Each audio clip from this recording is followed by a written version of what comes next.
Welcome to all of you. स्वागत है आप सभी का।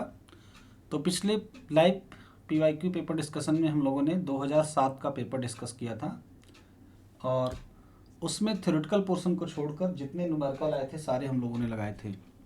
अब आपके पेपर की डेट आ गई है और इतना समय नहीं है कि पूरे पेपर सॉल्व करवाए जाएं। तो हमने पेपर से कुछ क्वेश्चंस को लिया है जो आपके लिए हो सकता हो टफ हो। तो अलग अलग ईयर के कुछ क्वेश्चंस हैं, आज हमको उन्हीं को करवाना है। और आप लोगों को कहीं कोई डाउट होता है तो आप पूछ सकते हैं क्लास में माइक ऑन करके अपना, या फिर लिख कर। बेहतर होगा माइक ऑन करके पूछें, क्योंकि माइक ऑन करके पूछने में हम आपको लाइव रिस्पॉन्ड करेंगे। मैसेज लिखने में ऐसा हो सकता है कि हम स्क्रीन शेयर करके रखते हैं अपनी, इसलिए मैसेज को तुरंत ना देख पाएँ।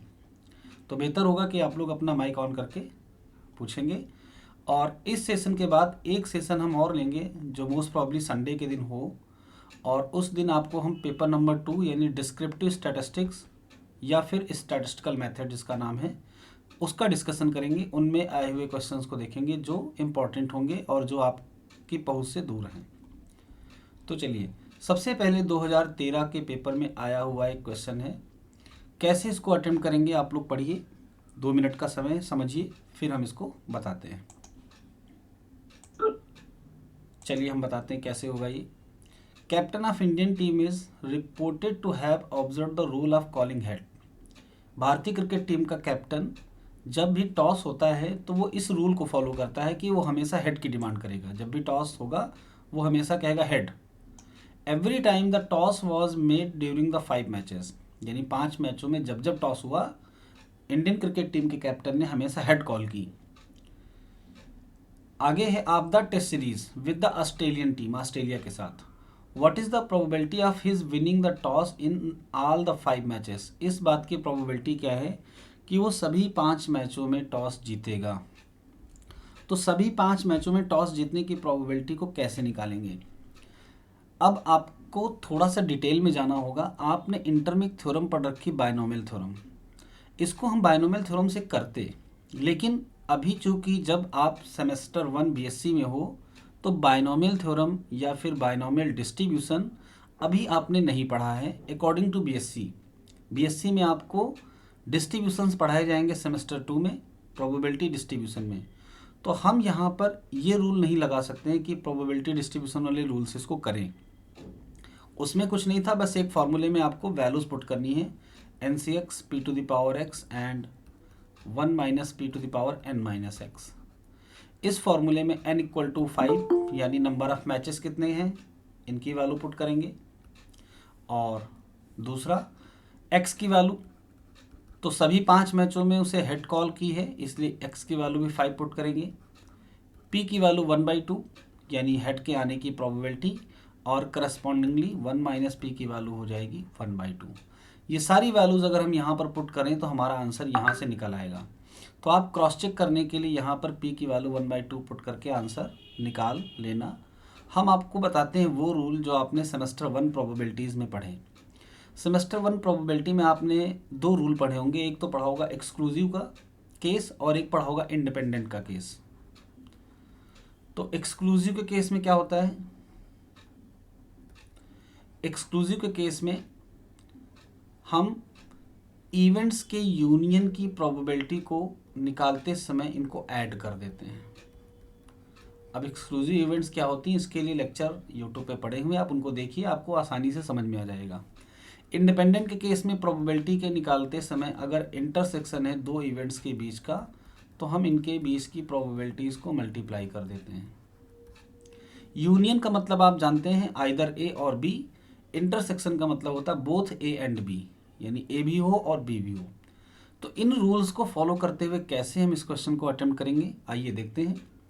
तो इंडियन क्रिकेट टीम के कैप्टन के पास टोटल 5 मैच हैं और वो इन 5 मैच में चाहता है कि हेड आए, यानी उसकी कॉल है हेड, वो हर बार हेड की कॉल करता है।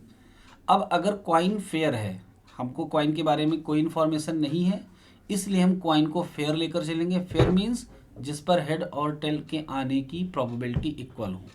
तो probability of getting head on a fair coin is equal to 1/2 and similarly probability of getting tail is also equal to 1/2।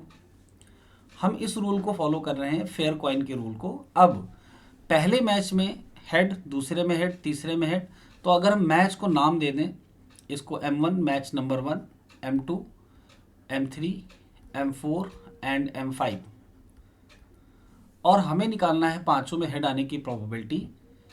पांचों में हेड कब? What is the probability of his winning the toss in all the 5 matches. इस बात की probability क्या है कि हर पांचों मैच में टॉस जीतेगा, जितने भी मैचेस सब में वो टॉस जीते। तो वो टॉस तभी जीतेगा जब हेड आए सारे मैचेस में, टेल आएगा तो हार जाएगा। तो हमको एग्जैक्टली ये निकालना है कि हेड आएगा इन पांचों मैच में, ये कैसे आए। तो पहले मैच M1 में हेड आने की प्रोबेबिलिटी, दूसरे में भी आए तो दोनों एक साथ होने चाहिए, यानी पहले में भी है दूसरे में भी है। तो आप में से कोई बताए ये यूनियन का केस है या इंटरसेक्शन का केस है? यहां पर क्या यूज किया जाना चाहिए? इंटरसेक्शन, क्योंकि हम दोनों को एक साथ लेकर चल रहे हैं कि हेड भी आए और टेल भी आए। सॉरी, हेड भी आए पहले में और दूसरे में भी हेड आए, तीसरे में भी हेड आए, सबको साथ लेकर चल रहे हैं, तो इंटरसेक्शन यूज करेंगे। जो बच्चे लेट ज्वाइन हो रहे हैं वो लेक्चर को यूट्यूब पे रिवाइज कर लेंगे, तो उनको इस क्वेश्चन की पूरा कॉन्सेप्ट क्लियर हो जाएगा। अब हम अगले से स्टार्ट करेंगे, तब आप समझना, हो सकता हो मिस हो गया हो आपका ये थोड़ा पार्ट। ओके, तो जब मैच में हेड की कॉल हो रही है तो क्या ऐसा हो सकता हो कि दूसरा मैच में हेड का आना पहले मैच पे डिपेंड करता हो, तीसरे में हेड का आना बाकी किसी पे डिपेंड करता हो? नहीं, मीन्स हर मैच में हेड का आना इंडिपेंडेंट है।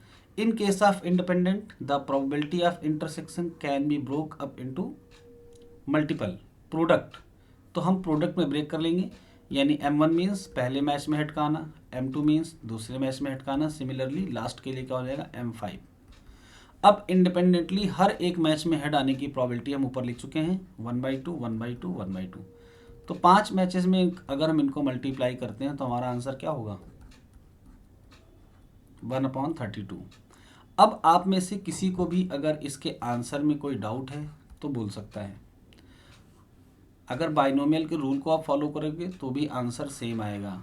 ये डेटा इसमें पुट करके चेक कर लेना। आपको इस डिस्ट्रीब्यूशन का फॉर्मेशन सेमेस्टर 2 में करवाया जाएगा, कैसे डिस्ट्रीब्यूशंस बनते हैं, इनके अलावा और भी। तो सभी को क्लियर हो तो हम अगले क्वेश्चन की तरफ मूव करते हैं। चलो जल्दी से आवाज़ें आ जाएं एक दो लोगों की, तो हम आगे बढ़ें। क्लियर?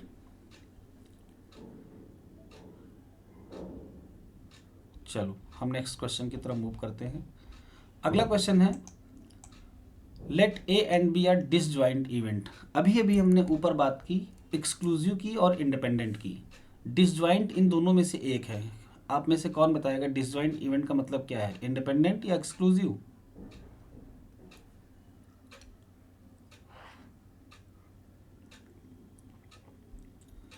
डिसजॉइंट का मतलब होता है म्यूचुअली एक्सक्लूसिव इवेंट्स। ओके, तो जब इवेंट्स म्यूचुअली एक्सक्लूसिव हों, let A and B are disjoint events. आगे दिया है neither of which has probability 0, यानी ये जो दो इवेंट डिसजॉइंट हैं इनमें से किसी की भी प्रोबेबिलिटी 0 नहीं है। तो हमें दिया है कि ये डिसजॉइंट है और क्या दिया है कि किसी की प्रोबेबिलिटी 0 नहीं है। देन प्रूव और डिसप्रूव दैट। तब आपको या तो प्रूव करना है या फिर डिसप्रूव करना है। क्या? That A and B are independent, कि क्या ए और बी इंडिपेंडेंट होंगी। या तो डिसजॉइंट हैं, प्रूफ करो इंडिपेंडेंट होंगी, या फिर ये प्रूफ करो कि इंडिपेंडेंट नहीं होंगी, मीन्स डिसप्रूव। तो चलिए देखते हैं इसको कैसे करेंगे हम लोग। सबसे पहले डिसजॉइंट गिवन है तो हम डिसजॉइंट की प्रॉपर्टी लिख लेते हैं। जब भी दो इवेंट डिसजॉइंट होती हैं तो इसका मतलब होता है A union B is equal to probability of A plus probability of B. Disjoint को अगर एक लाइन में आप समझना चाहो तो ऐसे कह सकते हो, both the events can not occur simultaneously, यानी दोनों इवेंट्स एक साथ अकर नहीं हो सकती। जैसे कॉइन पे हेड और टेल, क्या एक साथ हेड और टेल आ सकते हैं? या तो हेड आएगा या फिर टेल आएगा। अगर कॉइन एक ही है तो अलग अलग पे हो सकता है, तो अलग अलग का नहीं, एक कॉइन कंसीडर करने हैं और उसमें हेड और टेल एक साथ नहीं आ सकते। तो इनको कहते हैं हम डिसजॉइंट इवेंट्स। ओके, जब भी कभी हम इस फॉर्मूले को लिखते हैं तो आपको याद होगा कि इस फॉर्मूले का जो फुल फॉर्मेट है, यानी ये पूरा फार्मूला इस तरीके से लिखा जाता है। लेकिन डिसजॉइंट इवेंट एक साथ हो नहीं सकती, इसलिए इंटरसेक्शन की प्रोबेबिलिटी को 0 लेते हैं और फार्मूला कन्वर्ट हो जाता है इसमें। यानी जब भी इवेंट डिसजॉइंट होंगी तो हम क्या लिखेंगे कि probability A intersection B equal to 0। यानी ये हमको एक गिवन कंडीशन है, क्वेश्चन में दिया हुआ है, क्योंकि डिसजॉइंट दिया हुआ है इसलिए हम ये लिख सकते हैं। तो हमने एक इक्वेशन बना ली दी हुई इंफॉर्मेशन से। अब जो अगली इंफॉर्मेशन है उसका यूज़ करेंगे। अगली इंफॉर्मेशन ये है कि क्या ये है neither of which has probability 0। यानी हमको एक इंफॉर्मेशन और दी है, probability A is not equal to 0 and probability B is not equal to 0। तो एक रिजल्ट हमें मिला कि इंटरसेक्शन की प्रोबेबिलिटी 0 होगी। अब आते हैं दूसरी बात पर, दो इवेंट इंडिपेंडेंट कैसे हो सकती हैं। इंडिपेंडेंसी की कंडीशन क्या होती है, इंटरसेक्शन की प्रोबेबिलिटी को इनके प्रोडक्ट में लिखा जा सकता है, probability A into probability B. ये हमको गिवन है क्वेश्चन 1 से 0, यानी probability A into probability B is equal to 0 from equation 1।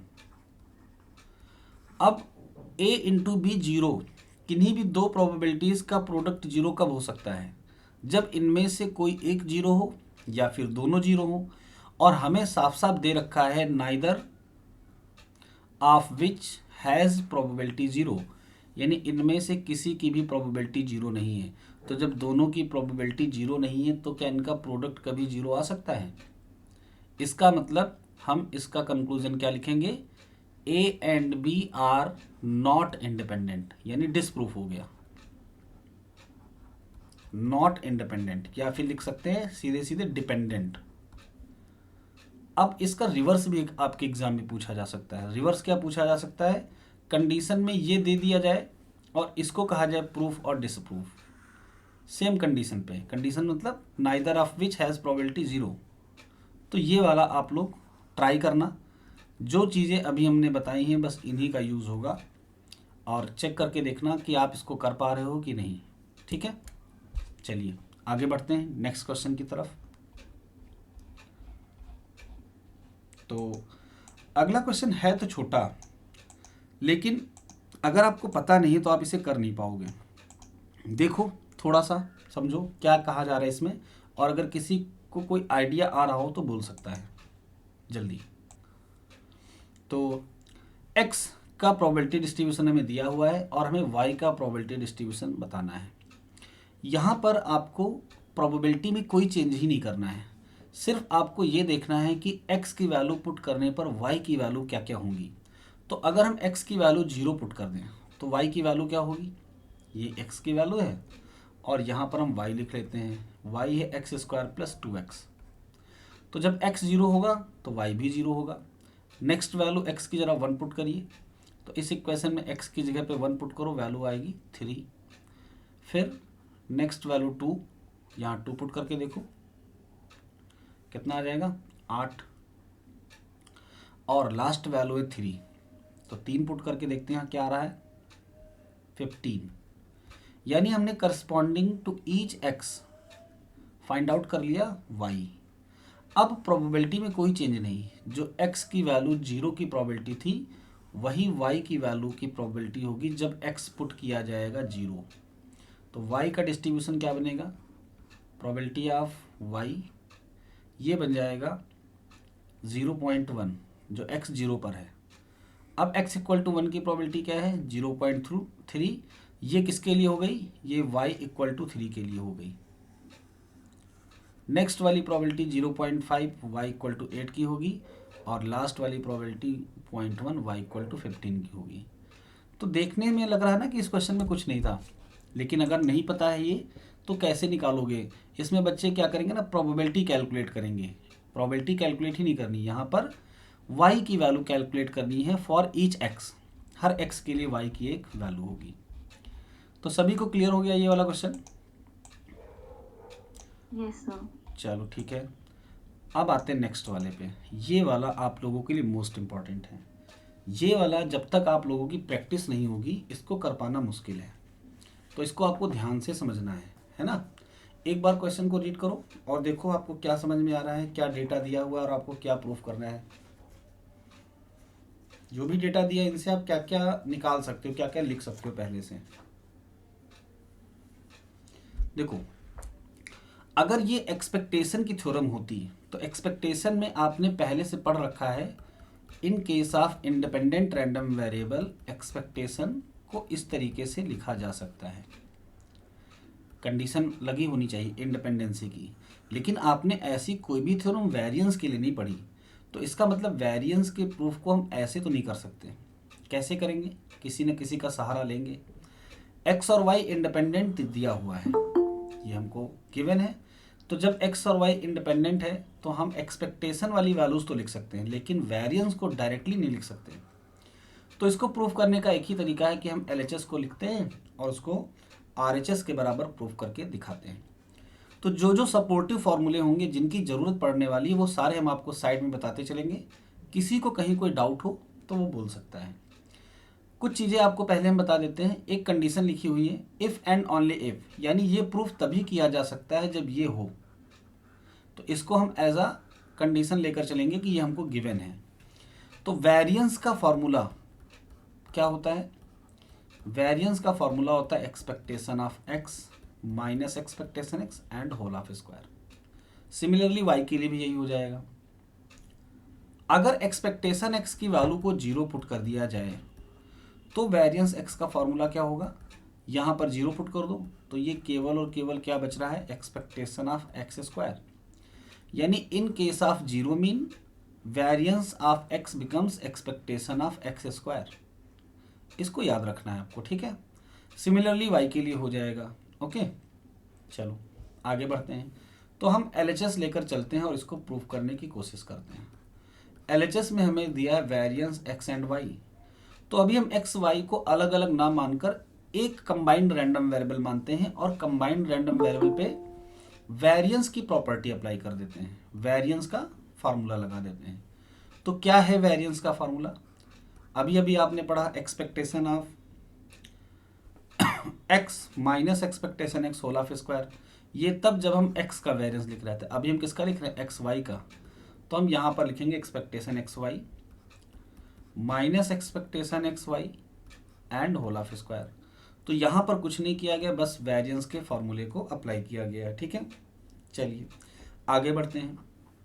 एक काम करते हैं कि हम इसके होल स्क्वायर को ओपन कर देते हैं। तो बाहर वाली एक्सपेक्टेशन अभी बाहर ही रखते हैं, अंदर लगाएंगे a minus b whole of square का फॉर्मूला। तो सबसे पहले लिखेंगे ए स्क्वायर, ओके। फिर क्या लिखेंगे? प्लस बी स्क्वायर, तो ये बी स्क्वायर हो गया, माइनस 2ab। तो 2a ये वैल्यू हो गई और b वाली वैल्यू हो गई ये। अभी बाहर वाली एक्सपेक्टेशन को हम अंदर रन कराएंगे। तो x और y अगर इंडिपेंडेंट हैं, यहाँ से एक रिजल्ट आपको लिखना है, X square and Y square are also independent. अगर सिंगल वैल्यूज इंडिपेंडेंट है तो उनके फंक्शंस बनाने पर वो भी आपस में इंडिपेंडेंट रहते हैं। एक्स स्क्वायर मीन्स यहाँ पर एक्स का कोई भी फंक्शन हो, एक्स क्यूब हो, एक्स स्क्वायर प्लस 2 हो, और वाई का कोई भी फंक्शन हो। तो जब रैंडम वेरिएबल इंडिपेंडेंट होते हैं तो उनके फंक्शंस भी आपस में इंडिपेंडेंट होते हैं, ये आपको याद रखना है। अब हम बाहर वाली एक्सपेक्टेशन को अप्लाई करते हैं। तो सबसे पहले एक्सपेक्टेशन लगेगी X square and Y square पे। इस वाले को देखते हैं, हम एक्स और वाई को इंडिपेंडेंट लेकर चल रहे हैं पहले से, इस वजह से ये वाला रूल अप्लाई करेंगे, एक्सपेक्टेशन एक्स इंटू वाई। तो इसमें एक्सपेक्टेशन एक्स इंटू वाई को लिख पाएंगे हम लोग एक्सपेक्टेशन एक्स इंटू वाई, और इस पूरे पे लगा हुआ है होल ऑफ स्क्वायर। जब बाहर वाली एक्सपेक्टेशन यहाँ अप्लाई होगी तो 2 कांस्टेंट है और एक्सपेक्टेशन x इंटू वाई भी कांस्टेंट है। एक्सपेक्टेशन किस पे लग जाएगी? सिर्फ और सिर्फ इस वाले पर, ठीक है। यहाँ तक किसी को कोई दिक्कत हो तो बोल सकता है, कहीं भी कुछ भी अगर क्लियर ना हो रहा हो तो, ठीक है। अब आगे बढ़ते हैं। तो ये जो एक्सपेक्टेशन x इंटू वाई आया है लास्ट वाला टर्म, इसमें भी हम लोग यही प्रॉपर्टी सेम अप्लाई करेंगे। अच्छा, एक बात और, हमको गिवन है कि एक्सपेक्टेशन x और एक्सपेक्टेशन y दोनों के दोनों 0 हैं। तो इस वाले टर्म में अगर हम वैल्यू 0 पुट कर दें तो ये वाली वैल्यू तो पूरी ही पूरी 0 हो गई, यानी हमारे पास केवल बच रहा X square and Y square.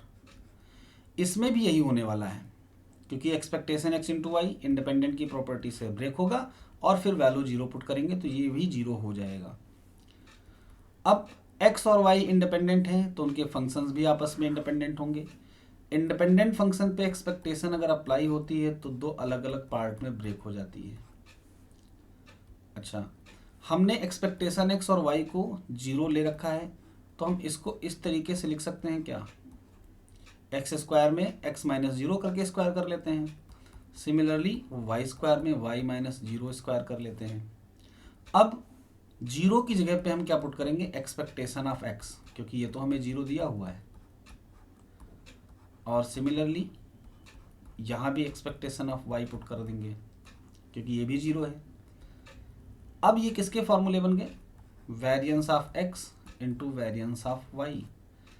तो ऊपर दी हुई थ्योरम तो प्रूफ हो गई, लेकिन ये प्रूफ तभी हो सकता है जब ये क्या हो, एक्सपेक्टेशन x और एक्सपेक्टेशन y 0 हो, तभी ये थ्योरम प्रूफ की जा सकती है। तो अब किसी को कहीं कोई दिक्कत हो तो बोल सकता है। यस सर, क्वेश्चन में दिया हुआ है कि नॉन डीजेनरेट वेरिएट्स, नॉन मतलब क्या होता है डीजेनरेट का सर? मतलब होता है बेटा कि रैंडम वेरिएबल की वैल्यूज 0 नहीं है।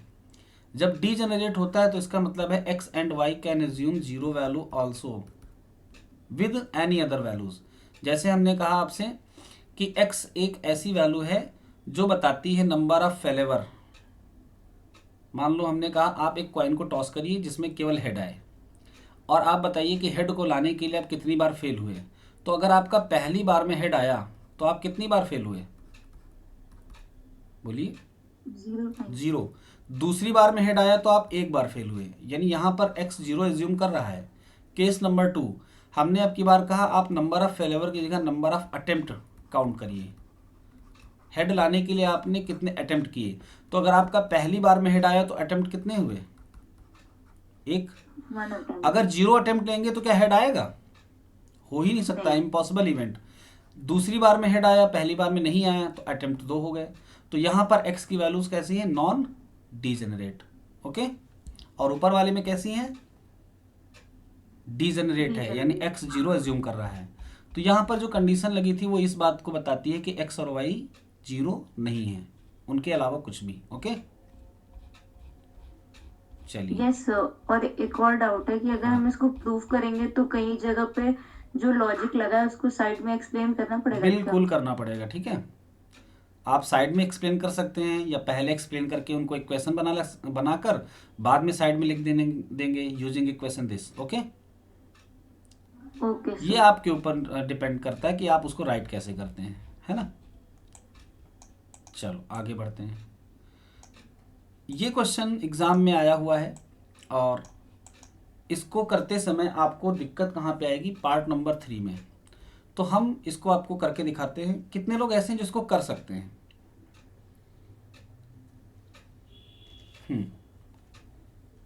चलो ठीक है, हम बताते हैं। किसी को कोई डाउट हो तो बीच में पूछ सकता है।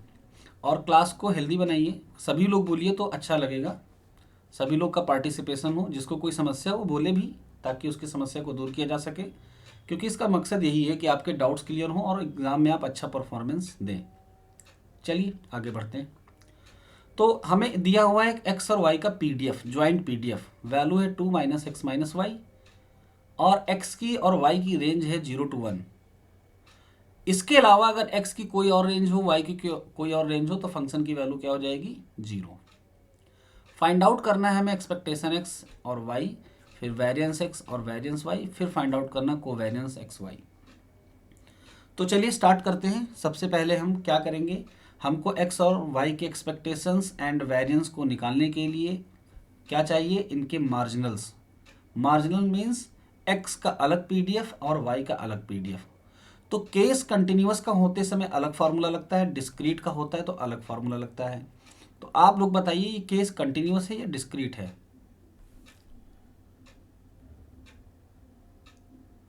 क्या देख के लग रहा है पीडीएफ को।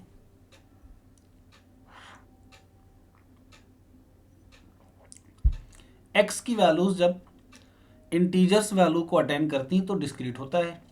यहाँ पर 0 से 1 के बीच में क्या कोई इंटीजर है? सारी की सारी वैल्यूज कंटिन्यूस ही तो होंगी। 0.1, 0.2, 0.3, 0.11, 0.12 और 0 से 1 के बीच में कितनी वैल्यूज हैं? इनफाइनाइट। ठीक है, तो कंटिन्यूस केस ये तो क्लियर है। चलिए स्टार्ट करते हैं। तो जब हम x का मार्जिनल निकालेंगे, जो हम x के लिए करेंगे आपको y के लिए सेम कर लेना है, ठीक है। जब हम x का मार्जिनल निकालेंगे तो y की रेंज पे इंटीग्रेट करेंगे। किसको? ज्वाइंट पीडीएफ को। ये फॉर्मूला होता है, जितने लोगों को नहीं पता है यहाँ से अडॉप्ट कर लो। y की रेंज हमें दी हुई है क्वेश्चन में 0 to 1 और हमें ज्वाइंट पीडीएफ दिया हुआ है 2 - x - y और इसको y के रिस्पेक्ट में इंटीग्रेट करना है। तो 2 को जब y के रेस्पेक्ट में इंटीग्रेट करेंगे तो ये 2y बन जाएगा। x y के लिए कांस्टेंट ही है, जब इंटीग्रेट होगा तो ये x इंटू वाई बन जाएगा। y को इंटीग्रेट करेंगे y के रिस्पेक्ट में तो ये बनेगा y²/2। लिमिट पुट करेंगे 0 to 1। अब आप देख पा रहे हैं कि y की वैल्यू 0 पुट करने पर पूरी इक्वेशन 0 हो रही है, तो लोअर लिमिट पुट ही मत करो, सीधे अपर लिमिट पुट करते हैं। y की पहली वैल्यू 1 पुट की तो 2 × 1 यानी 2 बन गया। यहाँ पर y1 पुट करेंगे तो ये x बनेगा और यहाँ पर y पुट करेंगे 1 तो ये बनेगा 1/2। फाइनल हमारे पास x का फंक्शन क्या मिल गया? 2 - हाफ मीन्स 3/2। ये मिला 3/2x, 3/2 - x। ये पीडीएफ x के किस रेंज पर है? जो रेंज ऊपर आपको दी हुई है 0 to 1। कंटिन्यूस के केस में एक बात और जान लो, यहाँ पे इनइक्वालिटी लगी हो या ना लगी हो कोई फर्क नहीं पड़ता, यहाँ पे लगी हो या ना लगी हो, कंटिन्यूस है तो उससे कोई फर्क नहीं पड़ता है। ओके, तो x की रेंज 0 to 1 पे हमको x का पीडीएफ मिल गया। अब ये पीडीएफ है या नहीं, इसके लिए आप इसको 0 to 1 पे फिर से इंटीग्रेट करके देखो कि क्या इसकी वैल्यू 1 आ रही है, क्योंकि पीडीएफ की प्रॉपर्टी होती है होल रेंज पे इंटीग्रेट करने पर 1 आना चाहिए। तो जल्दी से कर लेते हैं। 3/2 को x के रेस्पेक्ट में करेंगे तो ये आएगा और इसको करेंगे तो x²/2। लिमिट ऑपरेट कर लो 0 to 1। 0 पे पूरी इक्वेशन 0 होगी, 1 पुट करो तो पहले वाले में 1 पुट किया तो 3/2 बना और दूसरे वाले में 1 पुट किया तो 1/2। अब 3/2 - 1/2 बिकम्स 1, यानी ये एक पीडीएफ है, ये चेक कर लिया गया।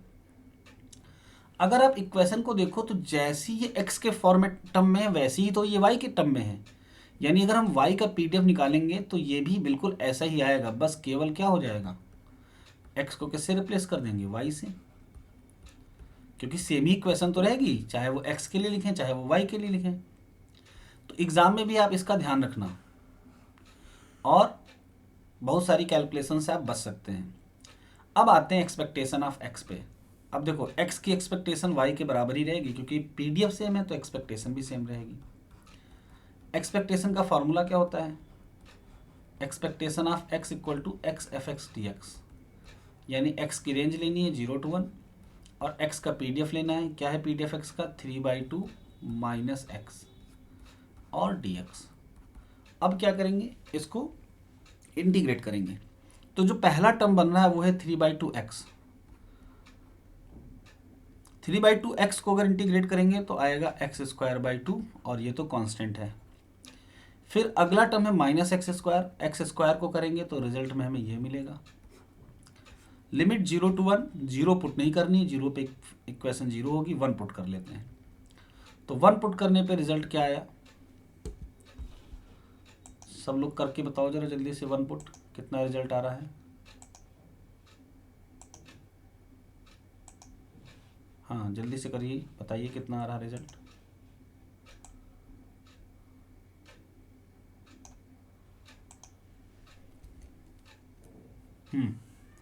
कितना है भाई? ये 3/4 बन जाएगा 1 पुट करने पर और ये -1/3। एलसीएम ले लेते हैं, ये हो जाएगा 9 और ये हो जाएगा 4। तो एक्सपेक्टेशन ऑफ x कितना आया? 5/12।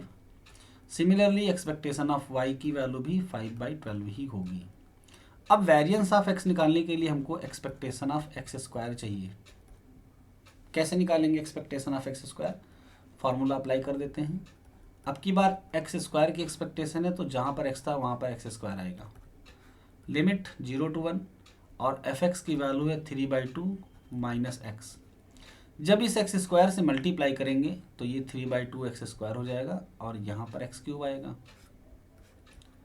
अब इंटीग्रेट करके वैल्यूज पुट कर देते हैं। तो पहला इंटीग्रेशन होगा एक्स क्यूब बाई 3, इसके साथ 3/2 कांस्टेंट है। दूसरा होगा X to the power 4/4, limit operate कर देते हैं 0 to 1, 3 कैंसिल हो गया। वैल्यू पुट करते हैं 1, तो पहली क्वांटिटी हो गई 1/2 माइनस दूसरी क्वांटिटी हो गई 1/4 और 0 पर इक्वेशन 0 हो जाएगी। इसको सॉल्व करेंगे तो हमें मिल गया 1/4, यानी एक्सपेक्टेशन ऑफ एक्स स्क्वायर की वैल्यू आई 1/4। अब variance of X find out करते हैं। तो वेरिएंस ऑफ एक्स का formula expectation of x square minus expectation X whole of square. इसकी वैल्यू 1/4 आई है और इसकी वैल्यू आई है 5/12। तो चलिए क्वेश्चन सॉल्व करके बताइए रिजल्ट क्या आ रहा है। 5/12 मीन्स 25/144 और 1/4। चलिए एलसीएम लेते हैं, तो 144 और यहाँ पर 36 आ जाएगा, ये 25। तो फाइनल वैल्यू कितनी आ गई 11/144। वेरिएंस ऑफ एक्स की वैल्यू ये आ गई। सिमिलरली यही वेरिएंस ऑफ वाई की वैल्यू हो जाएगी। अब लास्ट स्टेप बच रहा है जिसमें हमें कैलकुलेट करना है कोवेरिएंस ऑफ एक्स वाई। तो कोवेरिएंस का फॉर्मूला याद होना चाहिए और देखते हैं उस कोवेरिएंस में हमें क्या कैलकुलेट करना है। ओके, तो covariance of X into Y का फॉर्मूला होता है expectation X Y minus expectation X expectation Y. ये दोनों हमारे पास कैलकुलेट होकर आ चुके हैं। कितना 5/12। एक्सपेक्टेशन एक्स वाई निकालते हैं, देखते हैं ये कितना आएगा। तो जब दो रैंडम वेरिएबल होते हैं तो दोनों के इंटीग्रेशन लेंगे, एक एक्स का एक वाई का। यहाँ पर एक्स इंटू वाई आएगा और दो रैंडम वेरिएबल है इसलिए हमको लेना है joint PDF of X and Y. तो एक्स की लिमिट 0 to 1, वाई की लिमिट 0 to 1 और इसका ज्वाइंट पीडीएफ कितना है 2 माइनस एक्स माइनस वाई। तो इसको सॉल्व करते समय आपको कुछ नहीं करना है, बस इंटीग्रेशन एक पहले करना है एक बाद में करना है। तो मान लो हम x वाले को रोक लेते हैं और y वाले को सॉल्व करते हैं। तो पहला टर्म क्या बनना है 2xy, दूसरा टर्म बनना है x स्क्वायर y और लास्ट वाला टर्म बनना है एक्स वाई स्क्वायर। यहाँ पर इंटीग्रेशन ये y का है और x वाले को हमने बाहर कर रखा है। तो पहले हम y वाले को सॉल्व कर लेते हैं। चलिए y वाले को सॉल्व करेंगे तो y के रिस्पेक्ट में इसको क्या करेंगे इंटीग्रेट करेंगे। जब y के रिस्पेक्ट में इंटीग्रेट करेंगे तो जो x के टर्म्स हैं वो क्या हो जाएंगे कांस्टेंट रहेंगे। तो पहला वाला इंटीग्रेशन करते हैं 2xy का विद रिस्पेक्ट टू y।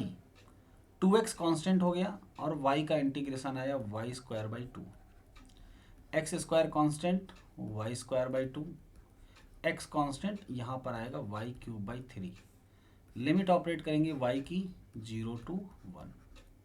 0 पे सब में y है, 0 बन जाएगा, केवल 1 पुट कर लेते हैं तो 2 कैंसिल और जब y² की वैल्यू 1 तो ये x बन गया। यहाँ पर y की वैल्यू 1 होते ही ये x²/2 बन जाएगा और यहाँ पर y की वैल्यू 1 होते ही ये x/3 बन जाएगा। तो y का इंटीग्रेशन हो चुका है। अब x में जल्दी से इसको इंटीग्रेट करके लिमिट पुट कर देते हैं। चलिए चाहो तो इन दोनों को कंबाइन कर सकते हो x और माइनस x/3 को, तो ये बन जाएंगे 2/3x। x कॉमन लेंगे, 1 माइनस 1/3 मीन्स 2/3 और दूसरा टर्म हो जाएगा x²/2। Limit 0 to 1 dx। चलिए इंटीग्रेशन करते हैं तो x को किया ये आया x²/2 और x स्क्वायर को करेंगे तो ये आएगा x³/3 मीन 6। लिमिट ऑपरेट करेंगे 0 to 1। 0 पे सारी इक्वेशन 0 होगी, 1 पुट कर लेते हैं, 2 से 2 कैंसिल और ये हो जाएगा x²/3। 1 पुट करने पर ये 1/3 बन जाएगा और ये बन जाएगा 1/6, यानी ये बन गया 1/3, सॉरी 1/6। तो expectation of x into Y की वैल्यू आ गई 1/6।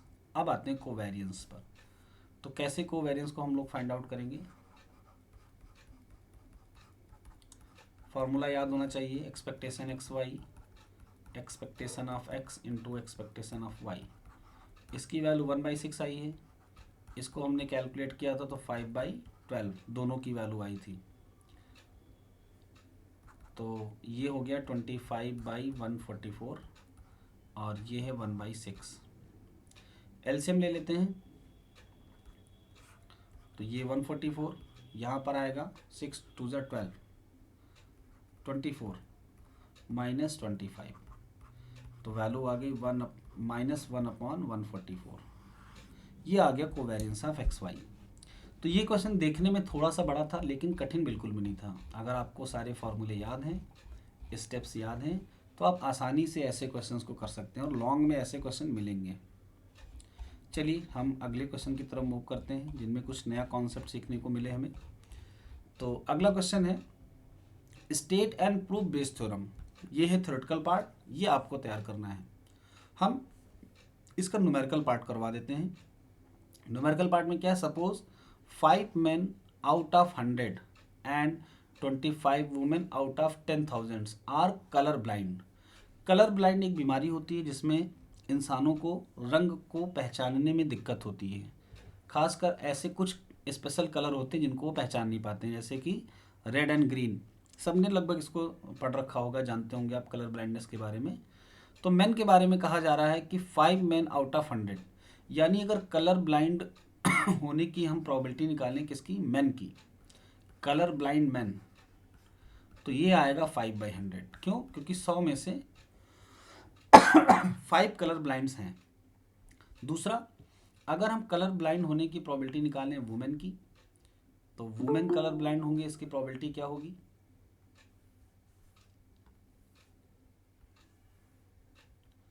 ये होगा वुमेन कलर ब्लाइंड 25/10,000। जो डेटा दिया हम उसी के हिसाब से लिखेंगे। अब इसको सॉल्व करके छोटा किया जा सकता है। जैसे हम इसको अगर 5 से कैंसिल करें तो ये हो जाएगा 5 5 ज़ा 25, 5 2 ज़ा 10, और शायद हम इसको एक बार और कट कर सकते हैं, 5 1 ज़ा 1, 5 4 ज़ा, यानी 1/400। इसको 5/100 लिख सकते हैं या फिर 1/20 लिख सकते हैं। तो ये तो प्रोबेबिलिटी आ गई कलर ब्लाइंड मैन की एंड कलर ब्लाइंड वुमेन की। आगे बढ़ते हैं। लिखा है a colour blind person is chosen at random, यानी एक पॉपुलेशन है, यहाँ से एक पर्सन को चूज किया गया और ये निकला कलर ब्लाइंड पर्सन है। ये अभी मैन और वुमेन नहीं है। Is chosen at random, what is the probability of his being male, यानी ये मेल होगा, इसकी क्या प्रोबेबिलिटी है। कलर ब्लाइंड पर्सन आ गया एक पॉपुलेशन से, इसके मेल होने की प्रोबेबिलिटी निकालनी है। तो अभी हमको पता होना चाहिए कि प्रोबेबिलिटी ऑफ मेल और क्या होगी और प्रोबेबिलिटी ऑफ फीमेल क्या होगी।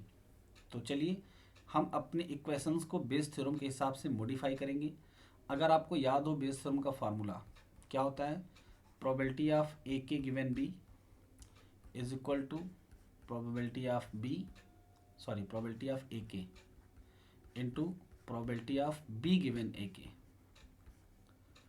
और अपॉन में summation i going from 1 to n probability of A i into probability of B given A i. अब यहाँ पर सिंबल्स के हम मतलब आपको बता देते हैं। हमारे पास ए के का मतलब बहुत सारी इवेंट से कोई एक पर्टिकुलर इवेंट, एन में से कोई एक। यहाँ पर एन में से कोई एक क्या होगी, यहाँ पे 2 ही डिवीज़न किए गए हैं मेल और फीमेल के। तो अगर मेल को A1 मान लें तो फीमेल हमारा A2 हो जाएगा। इनमें से कोई एक, ए के का मतलब केथ की वैल्यू या तो 1 होगी या तो 2 होगी। बी इवेंट क्या है, यहाँ पर बी वो इवेंट होती है जो साइड वाली होती है, मतलब गिवन होती है। तो बी को हम यहाँ पर मान लेंगे कलर ब्लाइंड। अब ये क्वेश्चन देखो कैसे रीराइट हो रही है। ये क्या है, कलर ब्लाइंड मैन, यानी प्रोबेबिलिटी ऑफ कलर ब्लाइंड जिसको हमने बी माना है, और मैन तो मेन के लिए हम A1 ले रहे हैं, यानी हमको यहाँ पर प्रोबेबिलिटी B गिवन A1 दिया हुआ है 1/20। ये क्या है? Probability of colour blind women, तो कलर ब्लाइंड को B माना है और वुमेन के लिए A2 यूज़ कर रहे हैं, तो B गिवन A2 की वैल्यू हो गई 1/400। अब हमको निकालना है probability of man and probability of women, यानी A1 और A2। तो कैसे ये कैलकुलेट करेंगे, इसकी तो कोई डिटेल हमें दी नहीं है। तो क्या करेंगे, कोई भी पर्सन मेल होगा या फीमेल होगा, इसकी प्रोबेबिलिटी कितनी होनी चाहिए? देखो, इस क्वेश्चन के दो कॉन्सेप्ट हो सकते हैं। कॉन्सेप्ट दो इस तरीके से हो सकते हैं कि अगर हम ट्रांसजेंडर का केस भी लेकर चलें तो किसी के मेन होने की प्रोबेबिलिटी 1/3 होगी, वुमेन होने की 1/3 होगी एंड ट्रांसजेंडर होने की 1/3। सम करने पर 1 आएगा। लेकिन इस क्वेश्चन में शायद इसकी बात ही नहीं की जा रही है, तो इसलिए हम 1/3 लेकर नहीं चलेंगे। थोड़ा सा आपको सोचना होगा क्वेश्चन के हिसाब से। तो प्रोबेबिलिटी ऑफ मेन और प्रोबेबिलिटी ऑफ वुमेन को हम 1/2 और 1/2 लेकर चलेंगे, यानी हम मानेंगे कि हमारे समाज में इन दोनों का लगभग इक्वल प्रेजेंटेशन है अकॉर्डिंग टू नेचर, इसलिए किसी के मेल होने की और किसी के फीमेल होने की प्रोबेबिलिटी 1/2 और 1/2 होगी। अब ये जो फार्मूला बेस थ्योरम का लिखा गया है, इसके हिसाब से हम इसको कैसे लगाते हैं। तो बेस थ्योरम के क्वेश्चन प्रैक्टिस करने पर बहुत ही आसान हो जाते हैं। आपको दिख रहा है कि आपकी पॉपुलेशन 2 पार्ट्स में डिवाइडेड है। हमको निकालना क्या है, कहा गया था कि एक पर्सन कलर ब्लाइंड पाया गया, उसके मेन होने की प्रोबेबिलिटी। क्वेश्चन को देखिए, what is the probability of his being male, a colour blind person is chosen at random. एक कलर ब्लाइंड पर्सन चूज हुआ है, उसके मेल होने की प्रोबेबिलिटी। तो मेल होने के लिए हमने A1 लिया है, यानी हम निकालना चाह रहे हैं probability of A1 given B, means वो कलर ब्लाइंड है, प्रोबेबिलिटी ऑफ मेल क्या होगी। अब इस फॉर्मूले को मॉडिफाई करेंगे इसके हिसाब से। तो AK में K की वैल्यू 1 मिल गई, तो यहाँ पर आ गया probability of A1, probability B given A1, और यहाँ पर है I going from 1 to n summation. दो ही केस हैं, तो I गोइंग फ्रॉम 1 to 2, तो I की पहली वैल्यू जब 1 पुट करेंगे तो ये हो गया B A1 B given A1, summation means plus. I की दूसरी वैल्यू 2 पुट करिए A2 B गिवन A2। अब हम सारी प्रोबेबिलिटीज पुट कर देते हैं और हमारा आंसर आ जाएगा। तो B गिवन A1 की वैल्यू कितनी आई, शायद 1/20।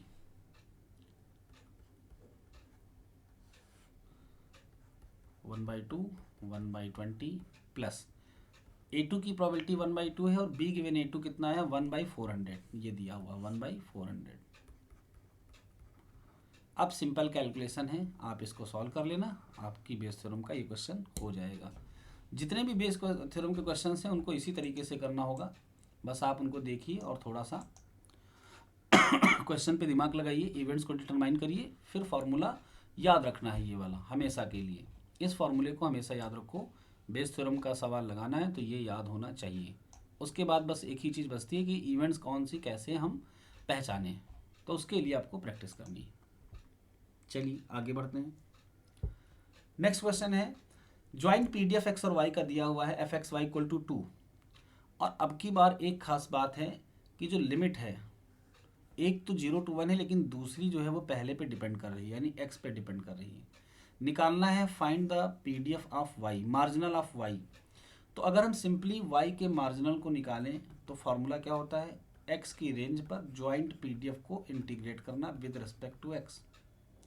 यहाँ पर जो कॉन्सेप्ट लगने वाला है सवाल को करते समय वो है change of order of integration का।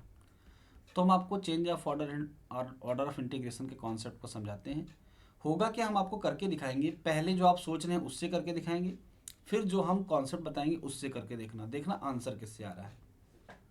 अब आप मुझे बताओ कि अगर इसको करते समय हम x की रेंज लें तो क्या लें। क्वेश्चन को देखिए और बताइए x की रेंज क्या लें।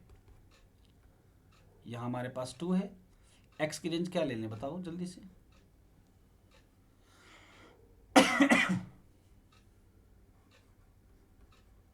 क्वेश्चन में x की रेंज तो आपको दिख रही होगी ना, बताओ यहाँ से क्या ले लें। 0 to 1। अगर हम 0 to 1 लेकर इसको इंटीग्रेट करेंगे तो क्या होगा, x के रेस्पेक्ट में कर रहे हैं, 2 कांस्टेंट है, यहाँ पर x आएगा और लिमिट ऑपरेट होगी 0 to 1, यानी रिजल्ट में 2 मिलेगा, यानी हमको y का क्या मिल गया PDF। अब ये पीडीएफ है कि नहीं ये कैसे चेक हो, तो इसको फिर से y के रिस्पेक्ट में इंटीग्रेट करो तो 2y आ जाएगा, और y की लिमिट ऑपरेट कर दो, देखो क्या 1 आ रहा है, तो x पुट करेंगे तो 2x 0 पे 0, यानी ये 2x आया, 1 तो नहीं आया। तो इसका मतलब ये तरीका सही नहीं है। तो जब ये तरीका गलत है तो करना क्या है, अब हम अपनी लिमिट्स के ऑर्डर को चेंज करेंगे। कैसे चेंज करेंगे, इसके लिए हम ग्राफ का सहारा लेते हैं। अब आपको इस ग्राफ को बनाना कैसे है, तो आपको दिख रहा है कि x 0 to 1 जा रहा है और y की वैल्यू है वो 0 से x जा रही है। तो जब x मैक्सिमम 1 तक हो सकता है तो y मैक्सिमम कहाँ तक हो सकता है, सोचिए और बताइए। x की ये पहली वैल्यू 0 और ये 1, तो जब y x तक जा रहा है और x 1 तक है तो y मैक्सिमम 1 तक ही तो जा सकता है, तो y यहाँ हो गया 0 से 1। तो अगर हम ग्राफ बनाएं y 0 से 1 ये हुआ और x 0 से 1 ये हुआ, तो ये दोनों का ग्राफ बन गया कंबाइंड। क्लियर। अब आते हैं इस इनइक्वालिटी पर, यहाँ पे लिखा y less then x. y less then x का ग्राफ समझने के लिए हम सबसे पहले इस ग्राफ में y इक्वल टू एक्स देखते हैं कहाँ है। तो सभी को ग्राफ में पता है कि ये y इक्वल टू एक्स की लाइन है। y इक्वल टू एक्स की लाइन के बाद हम ये देखेंगे कि ऐसा रीजन कौन सा है जिसमें y छोटा और x बड़ा हो। तो जब हम इस रीजन में रहेंगे, इस वाले में, तो x तो कुछ भी हो सकता है 0 से 1 के बीच, लेकिन y लिमिट में है। इस रीजन में y की लिमिट यहाँ से बस यहाँ तक जा सकती है। तो अब बताओ बड़ा कौन हुआ, x या y। अगर x को देखें तो ये इनफाइनाइट तक जा सकता है, लेकिन उस सिचुएशन में y सिर्फ कहाँ तक जा सकता है, x तक। तो देखो y अगर x तक जा रहा है तो ये 1 तक नहीं पहुँच रहा है, यानी ये x पे डिपेंड करेगा। x बड़ा होगा और y होगा छोटा इस रीजन में। तो इस रीजन में हम क्या लिखेंगे, x ग्रेटर देन y। इस रीजन में क्या हो जाएगा, x less than y। According to your condition which region has been taken, कौन सा लिया जाए, y लेस देन x वाला रीजन कौन सा है, ये वाला होगा। x ग्रेटर देन y को हो या y लेस देन x, तो ये रीजन ऑफ इंटीग्रेशन हो गया। अब इस रीजन ऑफ इंटीग्रेशन से हमको लिमिट का ऑर्डर चेंज करना है, देखते हैं कैसे। ये है 1 0। तो इंटीग्रेशन के दो तरीके हैं, एक तो ये कि हम किसी एक को फुल रेंज कर लें और दूसरे को डिपेंड करा दें। तो मान लो हमने y की रेंज फुल कर ली, देखिए कैसे बनने जा रहा है।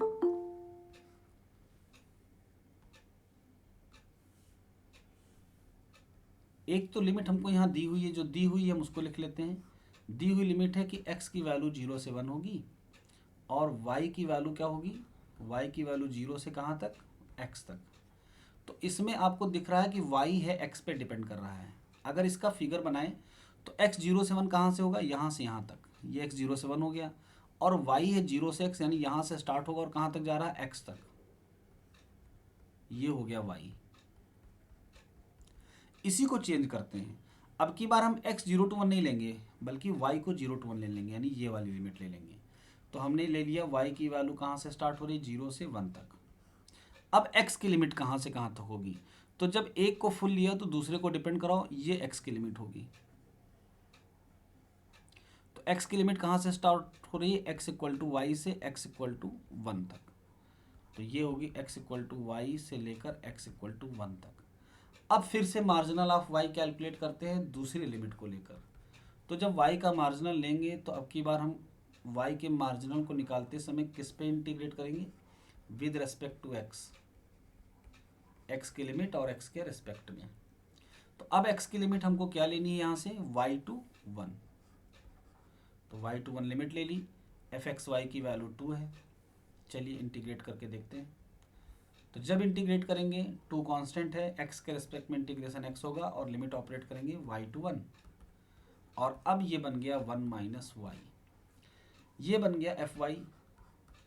अब y की लिमिट पर अगर हम इसको फिर से इंटीग्रेट करें तब देखते हैं क्या 1 आता है।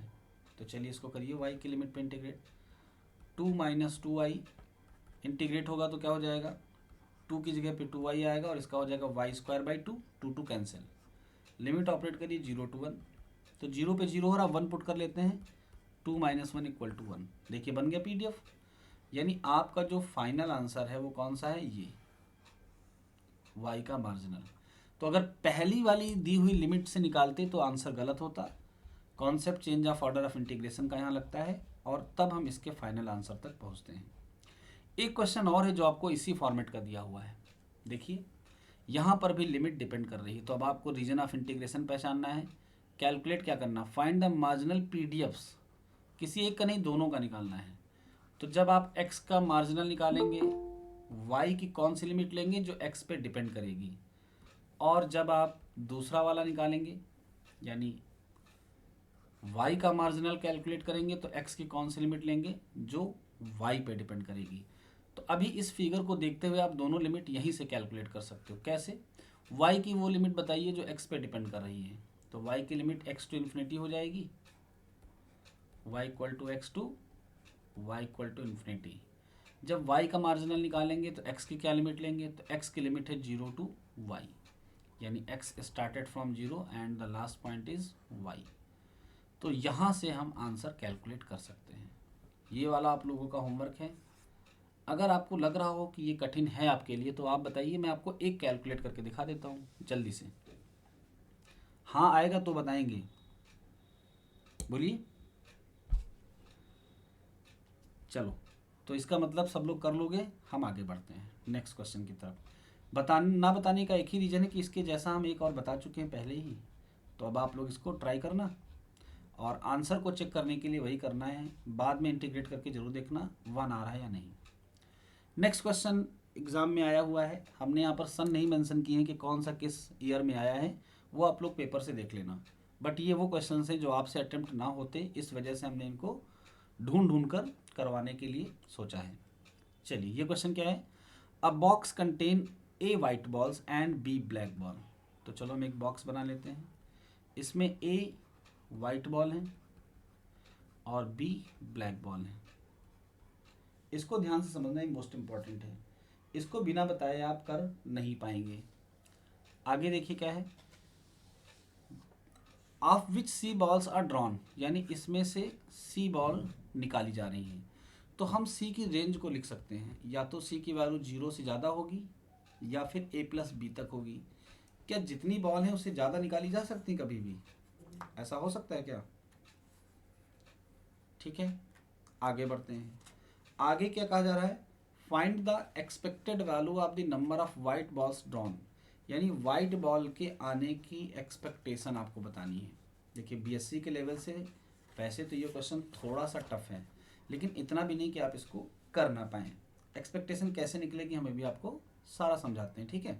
चलिए स्टार्ट करते हैं। तो इस क्वेश्चन को करने के लिए हम सबसे पहले एक रैंडम वेरिएबल लेंगे xi। xi के बारे में हम आपको बता देते हैं, ये क्या है। i का मतलब है कि हमने यहाँ से किस बार में निकाला। i की वैल्यू 1 है तो इसका मतलब फर्स्ट ड्रॉ, क्योंकि एक्सपेक्टेड वैल्यू जब भी निकालेंगे तो हमारे पास x की सारी वैल्यू होनी चाहिए। क्या कहा जा रहा है, find the expected value of number of white ball drawn. तो वाइट बॉल 1 आए, 2 आए, 3 आए, 4 आए, कितनी भी आ सकती हैं। कहाँ तक आ सकती है वाइट बॉल, A तक, क्योंकि यहाँ A वाइट बॉल हैं। तो xi को हम क्या मान रहे हैं,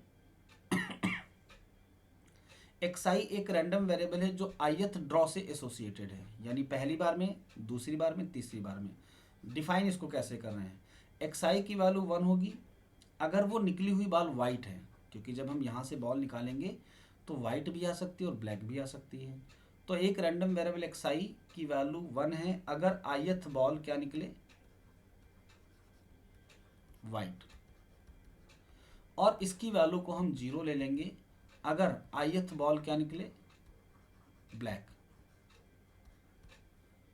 ठीक है, इससे फायदा क्या होगा, जब हम जितनी ड्रॉ भी हम करेंगे x1 + x2 plus dot dot, मान लो हमने टोटल कितने ड्रॉ किए, C, क्योंकि C बॉल निकाल रहे हैं तो C बार हमको ड्रॉ करना पड़ेगा। तो जैसे हम इसका सम करेंगे, इनमें उन वैल्यूज़ की, उन रैंडम वेरिएबल की वैल्यूज़ 1 होंगी जब जब वाइट बॉल आई होगी, और उन सब के लिए x की वैल्यू 0 होगी जब जब ब्लैक बॉल आई होगी। तो ऐसा करने से हमको हमेशा क्या मिल जाएगा कि टोटल वाइट बॉल कितनी निकली। क्या ये बात सबको क्लियर हुई? हमसे यही तो पूछा जा रहा है कि वाइट बॉल की एक्सपेक्टेशन बताइए। वाइट बॉल की एक्सपेक्टेशन को निकालने के लिए हम पहले ये तो देखें कि वाइट बॉल कितनी निकल रही हैं। तो वाइट बॉल का नंबर फिक्स तो होगा नहीं कि 4 आ रही हैं, 5 आ रही हैं, कितनी भी आ सकती हैं, जितनी उनमें से बाहर कितनी भी आ सकती हैं। तो हमने एक रैंडम वेरिएबल लिया xi और इसकी वैल्यू को कहा if ith ball is white then xi value 1 and if ith ball is black then xi की वैल्यू 0। अब अगर i की वैल्यू 1 है, यानी पहली बॉल हमने निकाली वो वाइट निकली तो हमने 1 लिख दिया, फिर हमने दूसरी बॉल निकाली वो ब्लैक निकली तो 0 लिख दिया, फिर तीसरी निकाली वाइट निकली, चौथी निकाली वाइट निकली। इस तरीके से 1 1 किसके लिए आएगा, जब जब वाइट बॉल आएगी। जैसे ही हम इसको सम करेंगे हमको पता चल जाएगा वाइट बॉल कितनी आई। क्लियर? यानी इस रैंडम वेरिएबल का सम हमको बताएगा number of white balls. Okay, चलिए आगे बढ़ें। तो हमने एक नया रैंडम वेरिएबल बना लिया एस। एस का मतलब क्या है? एस का मतलब है summation of x I going from 1 to c, क्योंकि हम कितने ड्रॉ यहाँ पर कर रहे हैं, हम यहाँ से सी बॉल निकाल रहे हैं तो सी ड्रॉ करेंगे, यानी आई की वैल्यू 1 से लेकर सी तक हो सकती है। अब आते हैं नंबर ऑफ वाइट बॉल की एक्सपेक्टेशन चाहिए। तो एस क्या बताता है? एस यही तो बताता है नंबर ऑफ वाइट बॉल। तो अगर हम एस की एक्सपेक्टेशन निकालेंगे तो हमें मिल जाएगा नंबर ऑफ वाइट बॉल की एक्सपेक्टेशन। जब एस की एक्सपेक्टेशन निकालेंगे तो प्रॉपर्टी होती है एक्सपेक्टेशन की, समेसन पे एक्सपेक्टेशन डिस्ट्रीब्यूट हो जाता है। यानी अगर किन्हीं दो रैंडम वेरिएबल के सम पे एक्सपेक्टेशन है तो एक्सपेक्टेशन को अलग अलग करके फिर सम किया जा सकता है, ये एक्सपेक्टेशन की प्रॉपर्टी है। अब एक्सपेक्टेशन ऑफ xi की वैल्यू कैसे आएगी? तो सभी ने एक्सपेक्टेशन पढ़ते समय पढ़ा होगा sum of all possible values of random variable multiplied by their respective probability. तो रैंडम वेरिएबल xi की दो ही तो वैल्यूज हैं, एक 1 ली थी और एक 0 ली थी। 1 का मतलब क्या है? जब वाइट बॉल आए, और 0 का मतलब क्या है? जब ब्लैक बॉल आए। तो अब वाइट बॉल के आने की प्रोबेबिलिटी क्या है? तो देखिए इस बैग में टोटल बॉल कितनी थी? ए वाइट थी, बी ब्लैक थी, तो टोटल बॉल हो गई ए प्लस बी, जिसमें से वाइट ए है तो वाइट के आने की प्रोबेबिलिटी हो गई ए अपॉन ए प्लस बी। तो यहाँ पर हम लिख लेंगे ए अपॉन ए प्लस बी। और 0 इंटू ब्लैक बॉल, तो ब्लैक बॉल कितनी है? ब्लैक बॉल है बी, ब्लैक बॉल के आने की प्रोबेबिलिटी हो गई बी अपॉन ए प्लस बी। फाइनली हमारे पास रिजल्ट आया ए अपॉन ए प्लस बी। लेकिन अभी ये समेसन भी तो आगे हैं, आई गोइंग फ्रॉम 1 to c। जब किसी कांस्टेंट को c टाइम्स सम करेंगे तो c से क्या करना पड़ता है? मल्टीप्लाई। यानी हमारे रिजल्ट में c एक मल्टीप्लिकेशन में आएगा। This is the final answer of the expectation of white ball, number of white ball drawn in c tosses. क्या सबको क्लियर हुआ आंसर? जल्दी से बताइए, हाँ है ना?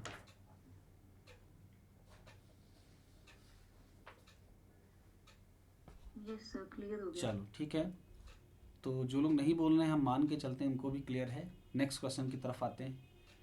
ये है in the long run 3 ships out of every 100 are sunk. यानी जब भी जहाज यात्रा पे निकलते हैं, लॉन्ग रन का मतलब बड़ी यात्रा पे निकलते हैं, तो 100 में से लगभग 3 जहाज डूब जाते हैं। डूबने की प्रोबेबिलिटी अगर जहाज की निकाली जाए तो क्या होगी? संक की प्रोबेबिलिटी। तो there are 100 ships out of which 3 are sunk, यानी प्रोबेबिलिटी होगी 3/100, 3/100। क्यों? क्योंकि फेवरेबल 3 केसेस हुए हैं और टोटल 100 है, तो ये हो गई probability of a ship was sunk. आगे बढ़ते हैं। If 10 ships are out what is the probability that all will arrive safely. ये कह रहा है अगर 10 शिप बाहर जा रहे हैं तो उन सब के सही सलामत पहुंचने की प्रोबेबिलिटी क्या होगी? तो सबके सही सलामत पहुंचने की प्रोबेबिलिटी क्या होगी कि एक भी जहाज ना डूबे। यानी हम निकालेंगे probability of all will arrive safely.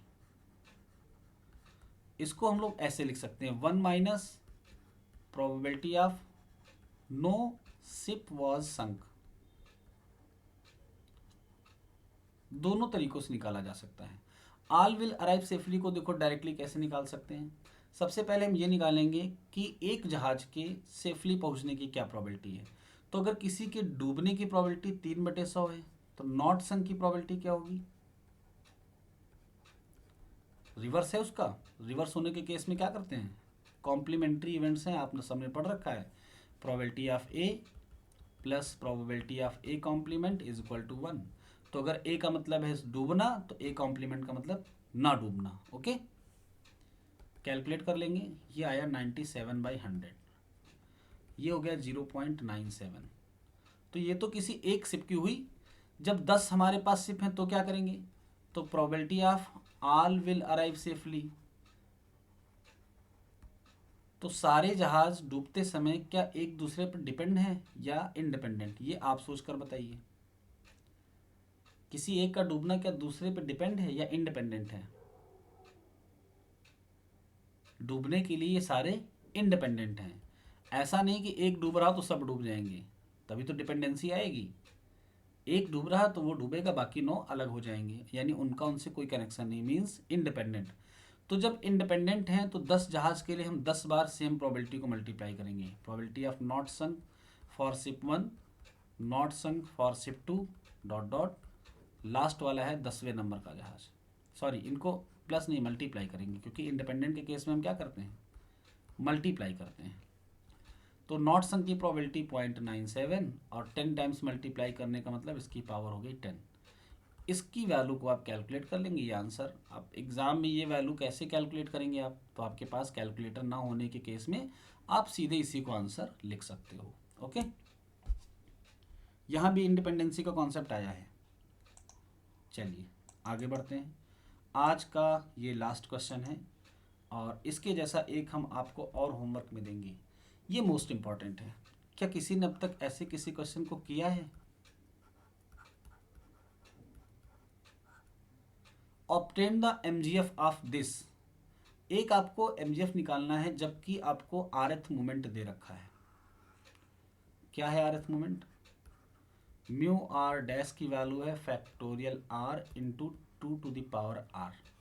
तो आपको आरएथ मोमेंट दिया हुआ है, निकालना क्या है, उसका एमजीएफ निकालना है, मोमेंट जनरेटिंग फंक्शन। कैसे निकाल पाओगे, चलिए देखते हैं। मोमेंट जनरेटिंग फंक्शन का फॉर्मूला होता है mxt। आपको मोमेंट को देखकर एक आइडिया तो लग गया, ये रॉ मोमेंट है या सेंट्रल, बताइए।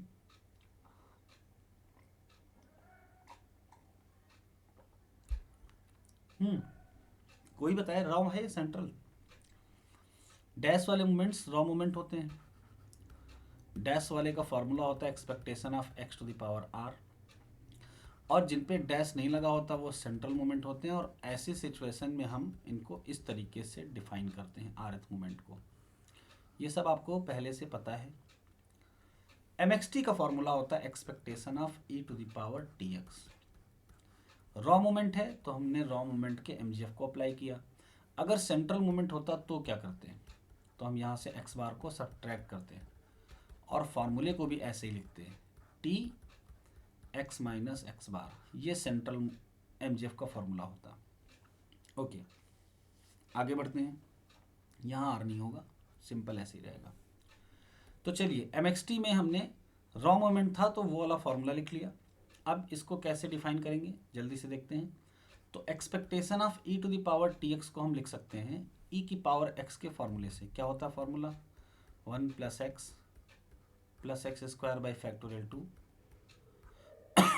Plus x cube by factorial 3 plus dot dot dot. यहाँ पर बस एक ही है चेंज की x की जगह पे tx है। तो जहाँ जहाँ हमें x लिखना है वहाँ वहाँ हम क्या लिख लेंगे, tx,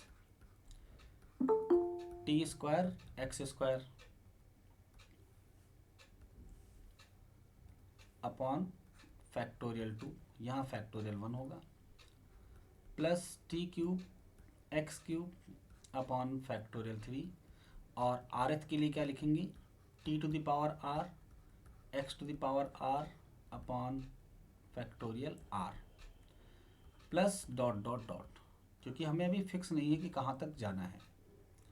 चलिए एक्सपेक्टेशन को अप्लाई करते हैं। तो 1 पे एक्सपेक्टेशन लगाएंगे 1 होगा। यहाँ पर t पैरामीटर होता है, फैक्टोरियल 1 कांस्टेंट है, तो एक्सपेक्टेशन किस पे लग गई, रैंडम वेरिएबल x पर। Similarly T square upon factorial 2 expectation x square पे लग गई।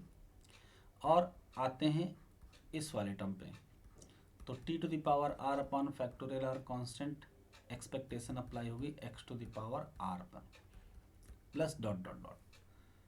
आगे कैसे करेंगे? जो म्यू आर डैश है उसके बारे में अभी अभी हमने बताया कि ये expectation x to the power r का फॉर्मूला होता है। अब अगर r की वैल्यू 1 है तो हम यहाँ पर r की वैल्यू 1 पुट करके म्यू 1 डैश निकाल सकते हैं, r की वैल्यू 2 पुट करके म्यू 2 डैश निकाल सकते हैं। चलिए इधर वापस आते हैं। t upon factorial 1, expectation x को हम लिखेंगे mu 1 dash, T square upon factorial 2, ये हो गया म्यू 2 डैश। लास्ट में यहाँ पर क्या आएगा, ये हो गया म्यू आर डैश। अब इनकी वैल्यूज़ हम दिए हुए फार्मूले से पुट करेंगे, म्यू 1 डैश म्यू 2 डैश की। चलिए फार्मूला हमारे पास जो गिवन है वो क्या है, factorial R 2 to the power R. तो आर की वैल्यू 1 पुट करके पहले यहाँ पर वैल्यू पुट करिए। आर की वैल्यू 1 पुट करेंगे तो यहाँ पर आएगा 2, फैक्टोरियल 1 इंटू 2 की पावर 1। नेक्स्ट